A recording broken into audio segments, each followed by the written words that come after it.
Good evening, Facebook, YouTube, Daily Motion, and Twitter. This is Rich, again back for your third and final video blog of the night for Tuesday, February 24th, 2015, around 8:02 in the evening in Berwick, Massachusetts. It's about 13 degrees. Overnight, we're going to get some snowflakes. We could have a cold until an inch in the Merrimack Valley area, more towards the coast where some places could get 4 inches. The coast of Massachusetts is under a winter weather advisory. Some news to report: there will be some renovations for Sun Life Stadium in Miami, Florida, the home of the Dolphins, and these renovations might land the Dolphins, might land Miami a national championship game for college football in the near future, and maybe a Super Bowl coming back to Miami, because that stadium needs major renovations. And that's about it on the news.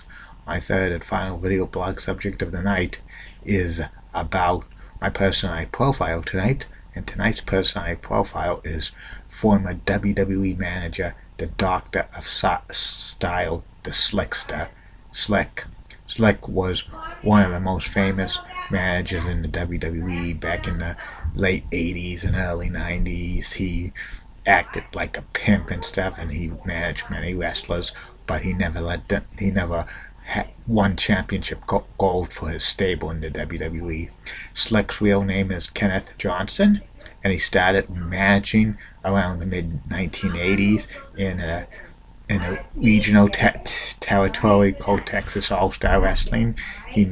Under the name Slick, he managed Mad Max and Lord Humongous.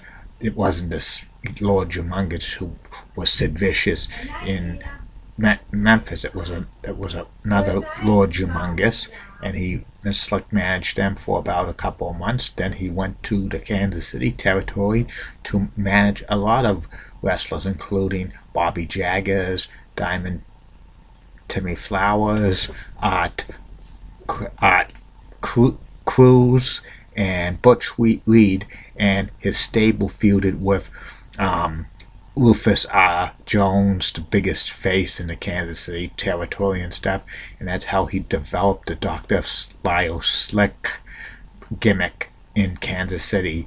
And he was in Kansas City for a while until Butch Reed wrestled Bruiser Brody in a loser leave town match, and the stipulation was if Butch Reed lost, Butch Reed and Slick would have to leave the Kansas City territory. Bruiser Brody won, and Slick and Butch Reed left Kansas City territory to go to the WWE. Slick first made his appearance on WWE TV in like the summer of 1986. He bought a half interest in the stable of Classy Freddie Blassie. At the time, Blassie's stable was the Iron Sheik and Nikolai Volkov and Hercules Hernandez. They were phasing out Classy Freddie Blassie from the storylines as managing full-time because he was declining health and stuff, and plus he was close to 70 years old and he wanted to retire.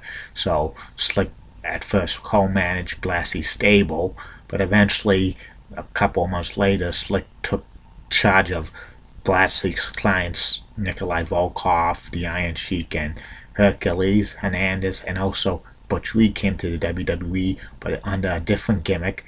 He was the natural Butch Reed, and he had dyed blonde hair. That gimmick was, just ridiculous and stuff. But everybody had a gimmick in the WWE back then, and Slick was becoming a great, a decent manager. He let his men to like several title shots, but they never captured WWE gold. Slick eventually sold the contract of Hercules to Bobby the Brain Heenan around the winter of 1986, and Hercules became the member of the Heenan family, and like Slick added members to a stable in the summer of 1987. He added the One Man Gang to a stable who came from the UWF. The Iron Sheik left the WWE around this time. as well because he was caught with Hacksaw Jim Duggan driving, and they were caught with pot, and the Sheik and Duggan were fired from the WWE, and then Slick eventually managed the Bolsheviks, Nikolai Volkov and Boris Zukov, and I think around the fall of 1987, they came out with a music video for the Pile Driver album, the second wrestling album, with Slick's theme song, A Jolly Show Bro, which was a funny video and stuff, and that became Slick's theme song. Many of his men in his stable used the theme song, A Jive So Bro, and that song was pretty good. Slick singing it, and it was pretty funny and stuff. And then Slick continued to be and he was a good talker, Slick was.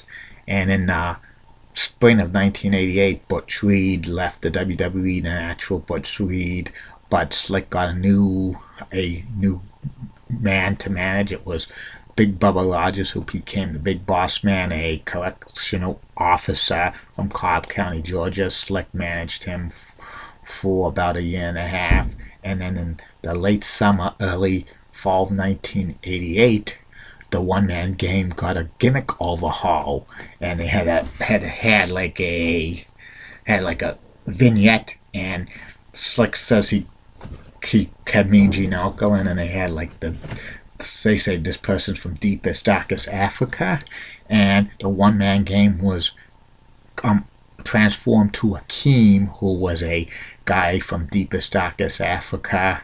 He claimed he was African.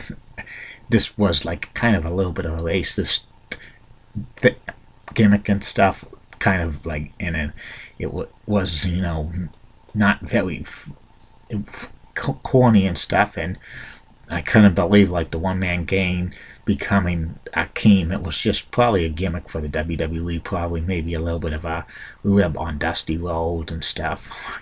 But like the Akeem gimmick lasted about a year and a half before it went downhill. And Slick eventually started to lose members of his stable. He lost Nikolai Volkov and Boris Zukov, the Bolsheviks, because they left the WWE in the early 1989. And Slick had the Big Boss Man and Akeem team up to become the Twin Towers, and they had a successful run. In the spring of 1989, Slick manages the model Rick Martel, because Rick Martel turned heel, and that lasted about 6 months until Slick and Rick Martel went out on his own. In early 1990, the Big Boss Man turned face and turned against Slick after Slick tried to sell the Big Boss Man to the $1 Million Man, Ted DiBiase, but the Big Boss Man didn't like that, and he turned on Slick, and then Slick's stable was dwindling down to like just like Akeem. But eventually Slick got another man. He got the Warlord from Mr. Fuji, and he managed the Warlord. And in the summer of 1990, Slick acquired the services of the Power and Glory, which was Paul Roma and Hercules, who turned heel, and they turned against the Rockers.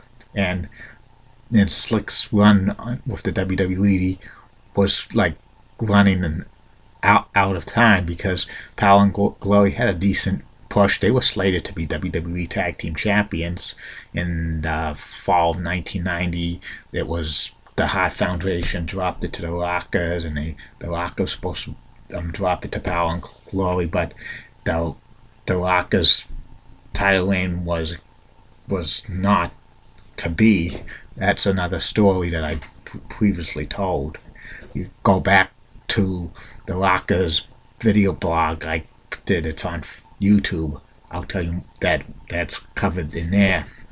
And then by the fall of 1991, Slick got injured by Davey Boy Smith, a power slam. He legitimately got injured his neck, and he was written out of television for a while, and he stopped managing. But he came back in late 1991, and he was reformed as the Reverend Slick. And he was a semi-commentator and stuff. And around this time, Slick, whose real name's Kenneth Johnson, actually went to Bible school, and he became a reverend at a church in Texas and stuff. And so this was a kind of a real life gimmick. Slick appeared on WWE TV for about a year and a half, and as the Reverend Slick gimmick and stuff, which was pretty decent and stuff like that. Slick managed one more guy. It was then early 1993 that he transformed Kamala from a beast to kind of, he was making him civilized and stuff. And this was not a good thing for Kamala and stuff. But you know, some of the skits they had with Slick trying to make him like more civil with the bowling and stuff, they're pretty funny stuff. Eventually, Kamala and Slick were gone from the WWE by the summer of 1993, and then Slick retired from the wrestling business and continued to become a reverend in several churches across the country and stuff. He would come back to WWE from time to time for Legends reunions and stuff like that, and he made an appearance at WrestleMania 23. He also made an appearance at Old School Raw and the Raw 1000th anniversary show. And he's now like a reverend of a church in Louisville, Kentucky, which is pretty amazing and stuff like that. I don't know if Slick's going to go into the WWE Hall of Fame because he was a good manager, but he never managed any of his men to go into WWE, which was kind of disappointing. But that Slick gimmick was decent and stuff for a manager and stuff like that. And his famous quote was, "The party's over," when his men would win. Mainly he would say that during squash matches. And that's about it on Slick. And I'll be back tomorrow, Facebook friends and YouTube followers. I might do 4 video blogs tomorrow, because it's going to be at least 2 on the 16-time world heavyweight champion Nature Boy Ric Flair, because it's tomorrow's 66th birthday. 2 video blogs for Ric Flair are going to be the first one, the top 10 greatest Ric Flair matches of all time. The second video blog will be about Ric Flair's time in the WWE from 1991 through 1993. Tell you about that. The third video blog will be the personality profile, which will be about Lee Smith. A fourth one I might do or might not do. Depends how I feel what it is, because how I feel tomorrow if I could get a chance for a 4th video blog. And the top 10 list video blogs will be going on hiatus at the end of the month. And don't forget, March Madness video blogs about WrestleMania reviews, March Madness NCAA tournament, and Major League Baseball preview 2015 will be coming in March. And maybe Julie Broughton and Heidi Pratt's video blog, 2 cute blondes with nice legs and great smiles. Good night, everybody. See you in the morning.